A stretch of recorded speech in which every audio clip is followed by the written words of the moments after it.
सर्वप्रथमे माननीय मुख्यमंत्री एवं आम दलर शीर्ष नेतृत्व को धन्यवाद देवी, कृतज्ञता ज्ञापन करी मो उपरे आस्था प्रकट करी जो गुरु दायित्व देइचंती शिल्प एवं दक्षता विकास और वैषयिक शिक्षार जो गुरु दायित्व विभाग देइचंती ताकू सुचारू रूपे तुलेबा पई प्रयास करी।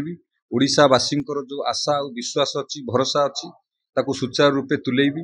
एवं आपण जानिथिबे आमर प्रिय प्रधानमंत्री नरेंद्र मोदी जी जो कथा कहती ताकू कामेरे करी देखांती। से कहिथिले जे ओडिशा राज्य को 1 नंबर रे परिणत करिवे एवं मते जो विभाग मिली से देखिले जो स्पष्ट जानी होची पारादीप की से जो कहिथिले गेटवे ऑफ इंडिया हबो, पूर्व भारतर प्रवेश पथ हबो पारादीप, ताकू लक्ष्य करी विभिन्न प्रकार शिल्प पारादीप रे गढ़ी उठुची।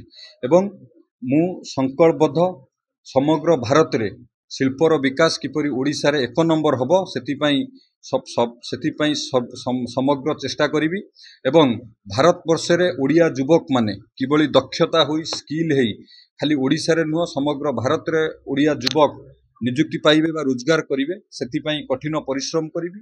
आमे समस्ते जानिचे आज सारा भारत वर्षर लोक आसी ओडिशा रे काम करुचंती, ओडिशा रे आम पारादीप रे काम करुचंती। एई स्किल अभाव कारणरू आज ओडिया युवक माने रोजगार पाउनांती। तेणु ओडिया युवक को किपरि भाव में स्किल कराहबो, दक्षता कराहबो सेतिपई अहर चेष्टा हबो। एवं आम जो दुईटी विभाग मते मिली शिल्प आउ स्किल सेतिरे ओडिया लोकंकर आशा और विश्वास जो अच्छी ताकू किभଳି भाव में आमे पूरण करिवु सेतिपई अहर चेष्टा करिवु। एवं ओडिशा को 1 नंबर राज्य रे परिणत करिया पई शिल्प रे समग्र भारत वर्ष रे आमे संकल्पबद्ध।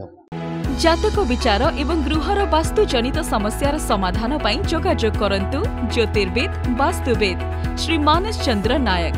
जोगाजोग करंतु 9438481748।